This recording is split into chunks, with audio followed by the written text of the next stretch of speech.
Pessoal, então vamos lá então. Vamos começar, né? Continuar, na verdade. Era para a gente ter terminado ontem. Então vamos mais tranquilos, porque a gente já está do meio para o final. E vamos terminar essa parte de Revolução Inglesa, tá? Se tiver algum probleminha aí, me pergunta no chat, eu minimizei aqui, já estou gravando para a gente começar. E nós interrompemos, né, por causa das questões técnicas ontem, nós tivemos que parar a nossa análise justamente nos grupos radicais dentro da Inglaterra durante aquele período. Então, nós estávamos analisando levers e diggers, estávamos analisando as propostas de niveladores e de escavadores. Tínhamos comentado sobre a questão dos niveladores e a proposta ou a intenção de uma sociedade planificada, nivelada, sem diferença social, sem hierarquização social, sem levar em consideração a questão do nascimento.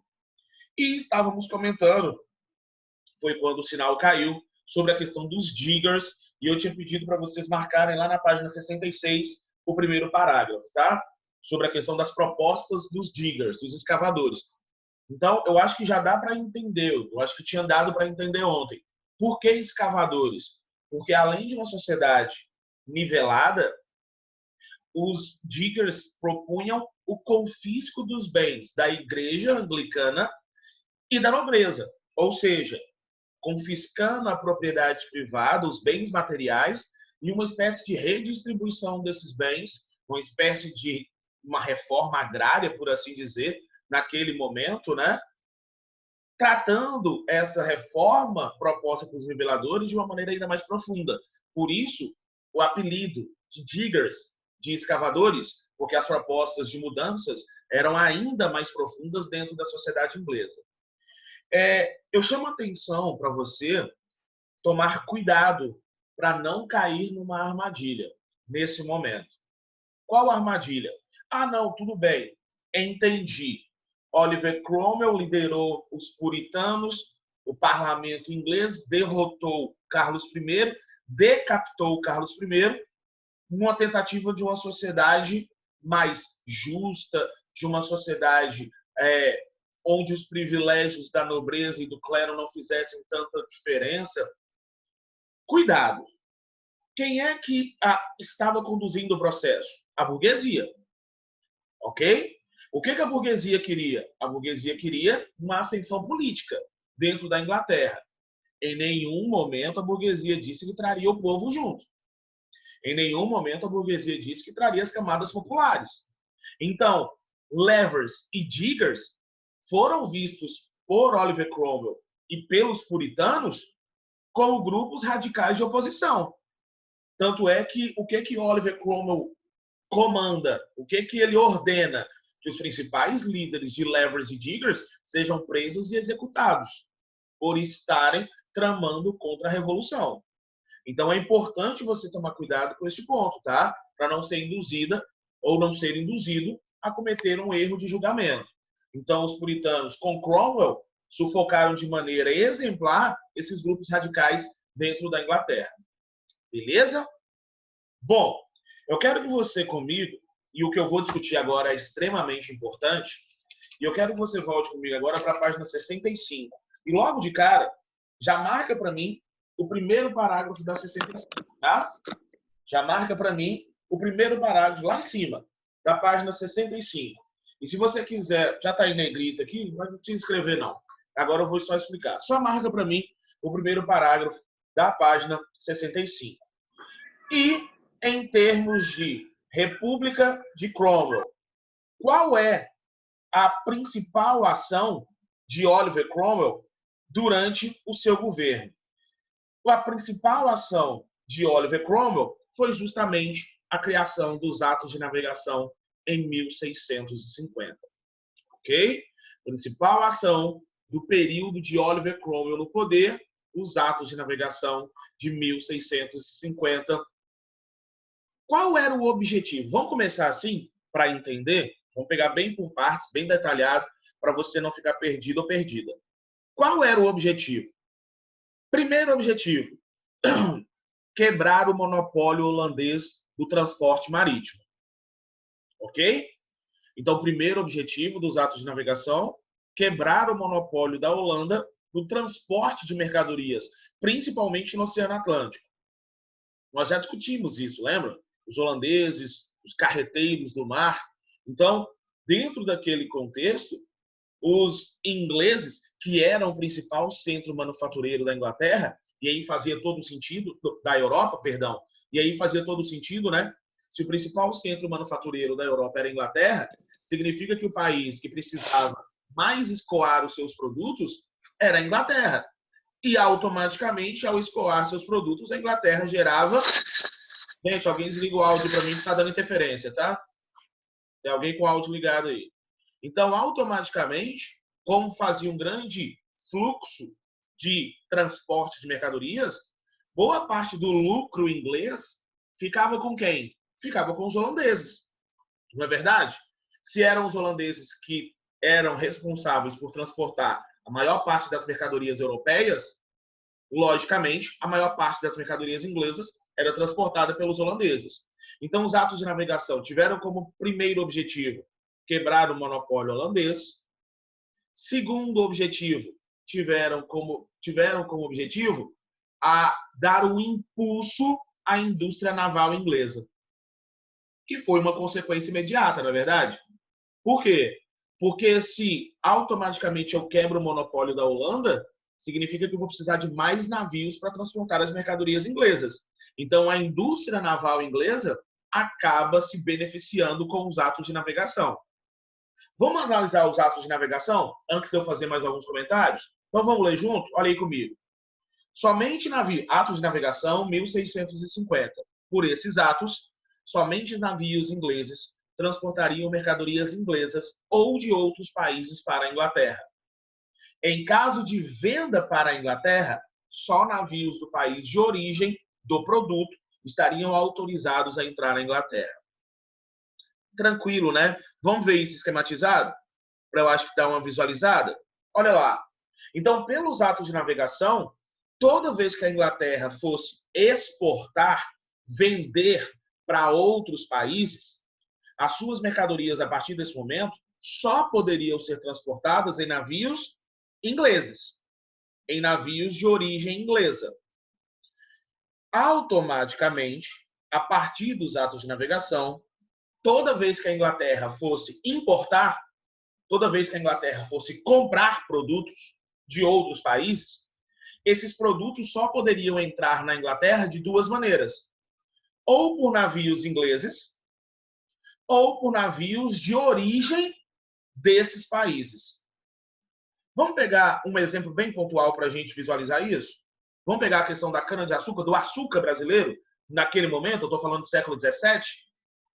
Significa que a partir dos atos de navegação, se o Brasil quisesse vender açúcar para a Inglaterra, necessariamente o açúcar brasileiro só poderia ser enviado para a Inglaterra de duas maneiras: ou em navios ingleses, que viriam aqui buscar o açúcar brasileiro para transportar à Inglaterra, e aí os senhores de engenho teriam que pagar todo esse frete da ida, da vinda e da ida, ou esse açúcar deveria necessariamente sair do Brasil em navios brasileiros.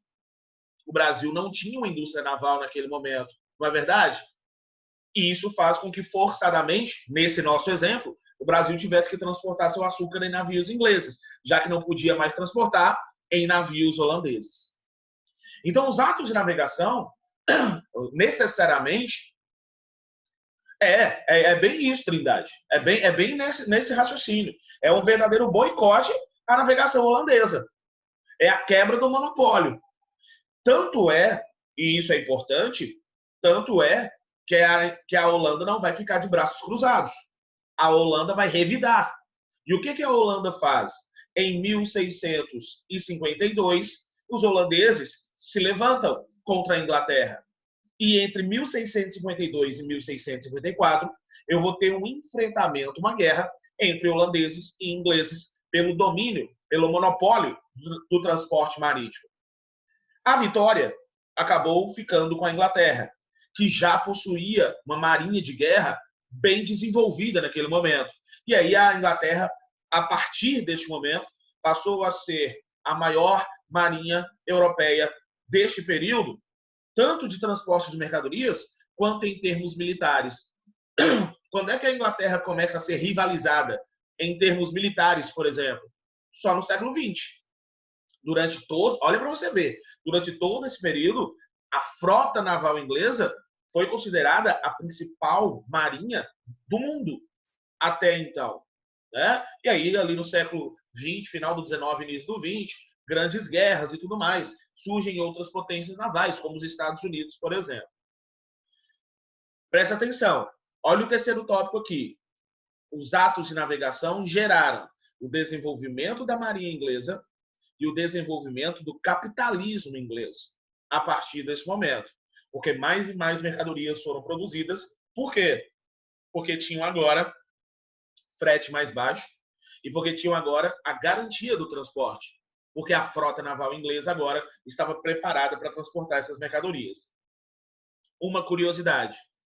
A Holanda, quando é derrotada, em 1654, ela perde não só o monopólio do transporte, a Holanda perde também territórios para a Inglaterra. E perde um território bem importante aqui na América. Lá na América do Norte, mais precisamente, lá no que hoje são os Estados Unidos, a Holanda tinha uma colônia importante na questão econômica, que era a colônia de Nova Amsterdã. Com a derrota para os ingleses, os holandeses perdem a colônia de Nova Amsterdã para a Inglaterra. E você conhece essa colônia. Pode não conhecer com esse nome, porque a colônia muda de nome. Quando os ingleses tomam Nova Amsterdã da Holanda, mudam o nome e passam a chamar Nova Amsterdã de Nova York. Então, Nova York era posse holandesa até o final da guerra em 1654, quando é tomada pelos ingleses e passa a se chamar Nova York. Assistam Gangues de Nova York, tá? Um bom filme. Gangues de Nova York mostra muito dessa questão migracional ali na região, tá? Tem violência, mas já estou avisando antecipadamente. Se você quiser saber um pouco desse contexto também, né? Desse contexto da Revolução Puritana, da República de Cromwell, assista o filme Morte ao Rei. Eu acho que eu já passei um trecho para vocês, tá? Morte ao Rei. Assista o filme também, para você entender um pouco desse contexto. É bem histórico, tá? Eu vou falar que em algumas partes não é tão empolgante, não, mas fica aí a dica para você. Bom, vamos avançar. Em 1653, se tiver alguma dúvida, só mandar no chat, tá? Em 1653, Oliver Cromwell se autoproclama Lorde Protetor da Inglaterra. E 5 anos depois, em 1658, Oliver Cromwell falece.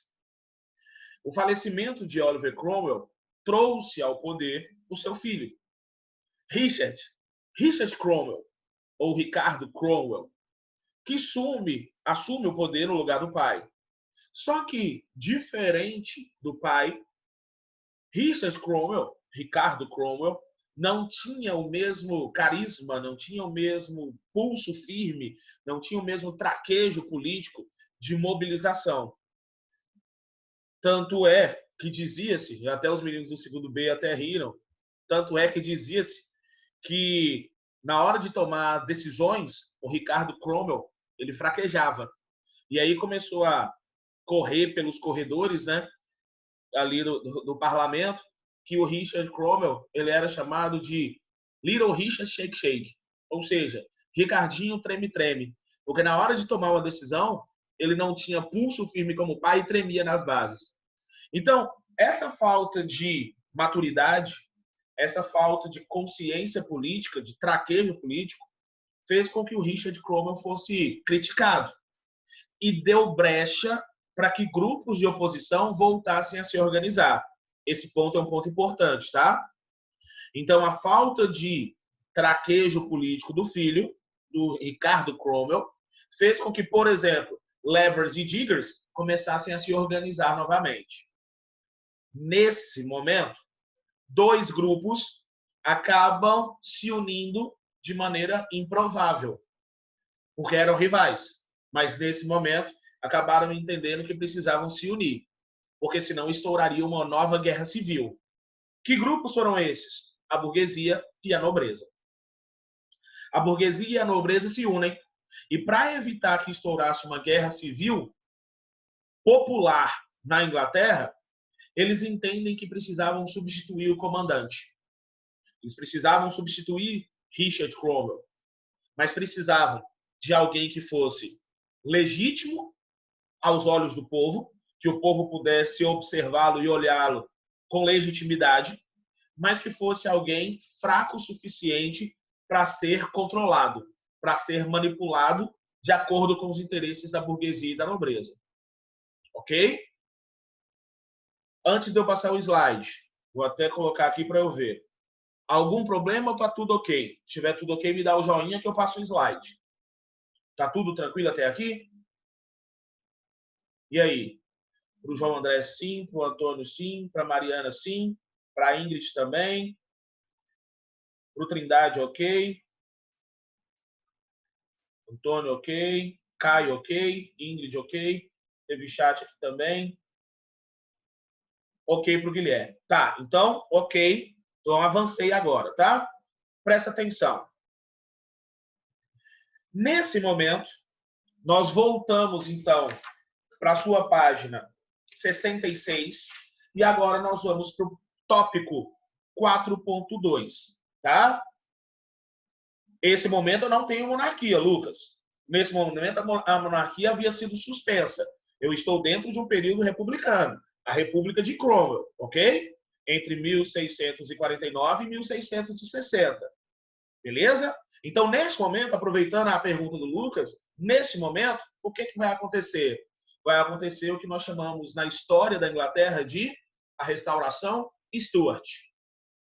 Entre 1660 e 1688, os Stuart voltam ao poder na Inglaterra. Mais uma vez, deixa eu ver como é que está meu tempo aqui.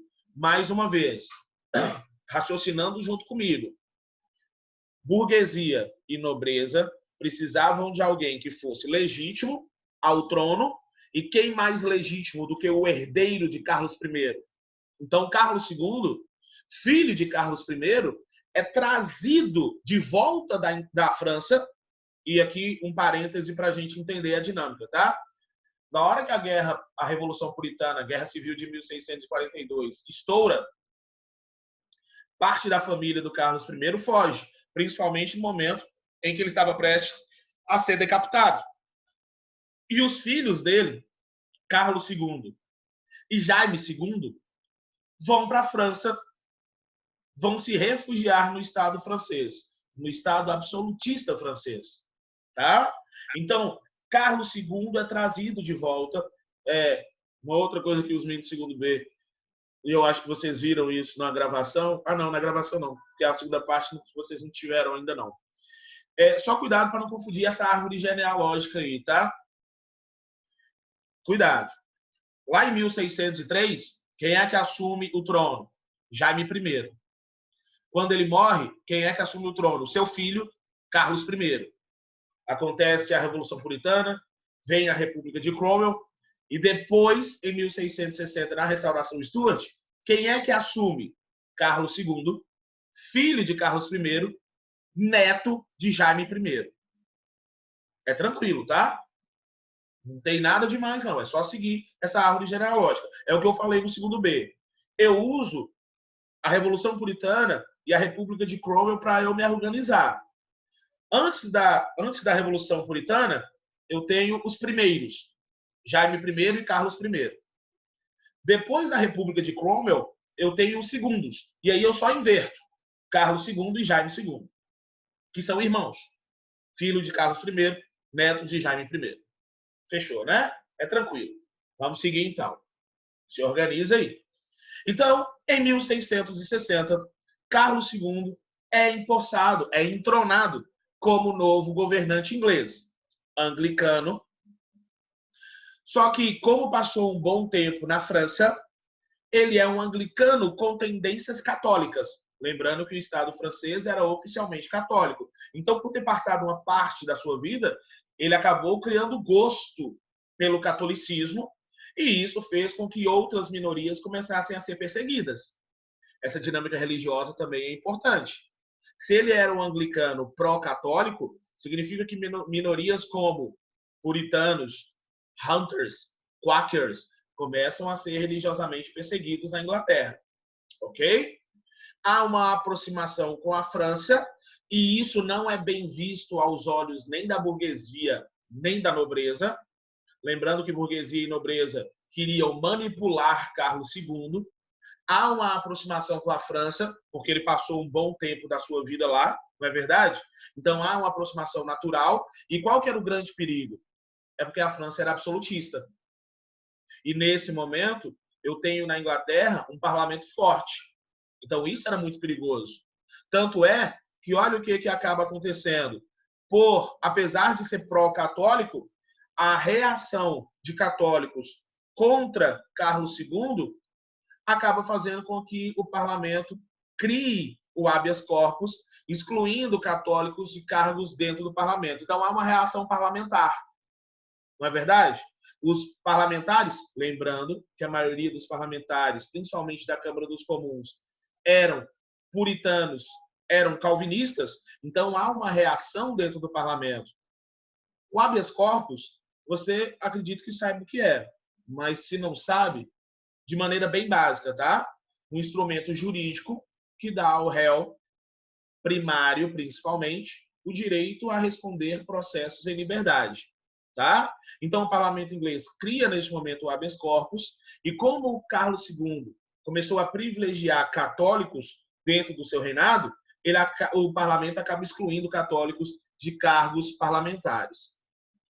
Bom, estava indo tudo muito de maneira fora do controle da nobreza e da burguesia, porque Carlos II estava tomando decisões muito mais por conta própria do que ouvindo burgueses e nobres. Só que o grande problema foi quando Carlos II deixa o trono. Carlos II morre e sobe ao poder o seu irmão, Jaime II. Jaime II sobe ao trono em 1685 e Jaime II, diferente do irmão, não era anglicano. Ele era católico fervoroso. Tenta reimplantar o absolutismo na Inglaterra, ou seja, compra uma briga direta com o parlamento inglês e tem uma retaguarda apoiada pelo Rei Sol, ok? L'État c'est moi, o Estado sou eu, Luís XIV, o rei absolutista francês, estava dando um suporte ao rei Jaime II. Corria na corte e corria no parlamento a ideia, a notícia de que Jaime II iria abrir as fronteiras da Inglaterra para que as tropas francesas de Luís XIV invadissem a Inglaterra e unissem as duas coroas. Lembrando que a Inglaterra é dividida da Europa, da França, por causa do Canal da Mancha, né? Não há uma interligação territorial. Então dizia-se que Jaime II iria favorecer, iria facilitar a invasão francesa de Luís XIV. Nesse momento, acontece uma reviravolta dentro da política inglesa. Para evitar essa possibilidade, o parlamento inglês vai oferecer a coroa inglesa, olha que louco, o parlamento inglês vai oferecer a coroa inglesa ao genro do Jaime II. Mary Stuart, a filha mais velha, puritana, de Jaime II, ela era casada com o príncipe holandês, o príncipe Guilherme de Orange. E o parlamento inglês vai oferecer a coroa inglesa a Guilherme de Orange, marido da Mary Stuart, da Maria Stuart, desde que ele aceitasse, ao assumir o trono no lugar do sogro, assinar a Bill of Rights, a petição de direitos. Lembram da petição de direitos, lá que eu descrevi no vídeo, quando Carlos I foi obrigado a assinar a petição de direito, mas deu uma assinatura fake, porque deu um golpe no parlamento, antes da Revolução Puritana? Nesse momento, o parlamento oferece o trono inglês, mas condiciona isso. Guilherme de Orange, genro do Jaime II, vê aí uma oportunidade e aceita. aceita a proposta, organiza sua tropa e marcha rumo a Londres para tomar o trono do sogro. Nesse momento, em 1688, acontece o que nós chamamos de a Revolução Gloriosa. Por que Revolução Gloriosa? Porque não houve enfrentamento e não houve derramamento de sangue. Mais uma vez, por que Revolução Gloriosa? Uma revolução de caráter burguês. Revolução Gloriosa porque eu não tive enfrentamento entre as partes. E eu não tive derramamento de sangue. Por quê? Porque quando Guilherme de Orange começa a chegar próximo a Londres para tomar o trono do sogro, Jaime II faz o que o seu pai havia feito décadas antes. O que Jaime II faz? Foge da Inglaterra. Foge da Inglaterra e volta para a França, deixando o trono vago. Guilherme de Orange, em 1688, assume o trono e, em 1689, assina a Bill of Rights, a Declaração de Direitos. Alguns artigos da Bill of Rights, você tem na sua página 66, aqui os artigos 1, 4, 6, 8 e 9. Eu não vou repassar de vocês, vai ficar para a leitura de vocês dentro desse contexto, tá? Mas o que eu quero que você entenda neste momento? Ao assinar a Bill of Rights, Guilherme de Orange aceita, a partir deste momento, a se submeter às decisões parlamentares. Falando de outra forma, ao assinar a Bill of Rights, acaba na Inglaterra o absolutismo. Está aqui em negrito, ó. Olha em negrito. O fim do absolutismo na Inglaterra. Porque a partir desse momento, a Inglaterra vai se transformar numa monarquia parlamentarista de fato, que continua sendo até hoje. Na prática, a partir da assinatura da Bill of Rights, o poder executivo, o rei, ele concorda em se submeter ao poder legislativo, o parlamento. Então, qualquer decisão real não podia mais ser tomada de forma arbitrária, como era tomada durante o período dos Tudor. A partir desse momento, qualquer decisão real que queira ser tomada tem que primeiro passar pela aprovação do parlamento inglês. Ok? A partir deste momento na Inglaterra, olha o penúltimo tópico lá. O rei reina, mas não governa. Quem é que governa? O parlamento. E quem é que estava à frente do parlamento neste momento? A burguesia. Esse foi um ponto fundamental da história política e econômica da Inglaterra. Por quê? Porque a partir da Revolução Gloriosa, a partir da assinatura da Bill of Rights, o parlamento passa a decidir sobre cobrança de impostos, garante a propriedade privada, as liberdades individuais e divide com o rei o poder. Mas principalmente dividindo entre as duas câmaras, a Câmara dos Lordes e a Câmara dos Comuns, que continua até hoje. Uma outra curiosidade. Com a entrada de Guilherme de Orange ao trono em 1688, inicia-se a dinastia de Windsor, que é a mesma dinastia que está no poder até hoje na Inglaterra. A mesma dinastia que está no poder. Então passaram diversos reis da dinastia de Windsor até esse momento. O rei George, Rainha Vitória, estamos neste momento sob o reinado da Rainha Elizabeth II. Só para a gente ter uma noção, né, mais clara disso. A rainha mãe, a Rainha Elizabeth II, é rainha da Inglaterra já há muitas décadas. Mas, de fato, quem é que toma as decisões políticas na Inglaterra? O primeiro-ministro, com o apoio do parlamento. E hoje, quem é o primeiro-ministro inglês? Teve até coronavírus, vocês devem ter acompanhado isso. O Boris Johnson é hoje o primeiro-ministro inglês. Um detalhe, tá? Um detalhe antes de eu ir para o último tópico aqui e passar para o último slide. Estamos indo para o último slide. Um detalhe importante. O rei inglês, no nosso caso atual, na nossa sociedade, já há muito tempo, a rainha inglesa, ela tem direito de veto, ok? Qualquer decisão do parlamento, A rainha tem direito de vetar essa decisão caso julgue essa decisão político-econômica não necessária, condizente, tal. Por exemplo, quantas vezes a rainha Elizabeth II já usou o seu poder de veto durante o seu reinado? Nenhuma vez. E faz muito sentido. Porque, apesar de ter o poder de veto, entende-se que quem compõe o parlamento, tanto na Câmara dos Lordes quanto na Câmara dos Comuns, são representantes da sociedade inglesa.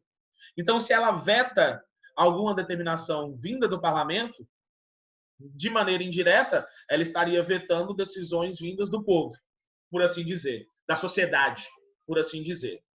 Ok? Último tópico.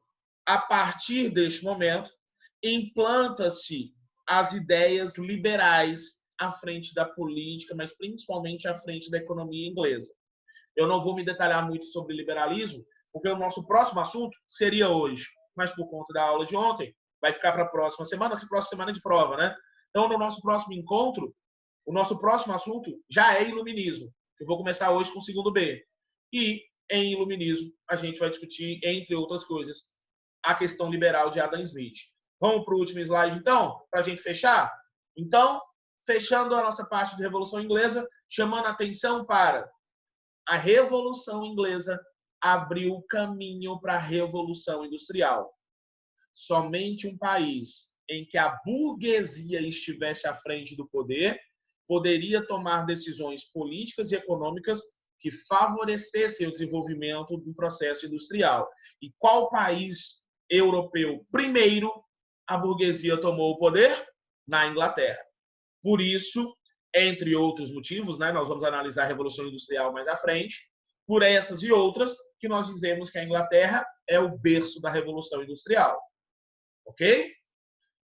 Os enclosures, ou cercamentos, geraram um grande êxodo rural, nós já discutimos isso, gerando mão de obra barata e matéria-prima abundante a serviço da burguesia. E, além disso tudo, trata-se de uma solução histórica. A Revolução Inglesa implementa pela primeira vez na Europa uma monarquia parlamentar de fato. Os outros reis, rainhas e príncipes absolutistas, logicamente, ficaram extremamente amedrontados, porque a partir desse momento, na Inglaterra, o rei reina, mas não governa. Porque quem governa é o parlamento inglês, e neste momento, quem estava ditando as regras no parlamento era a burguesia puritana inglesa. Ok, senhores? Ok, senhoritas? Tranquilo para vocês? E aí? Tranquilinho essa?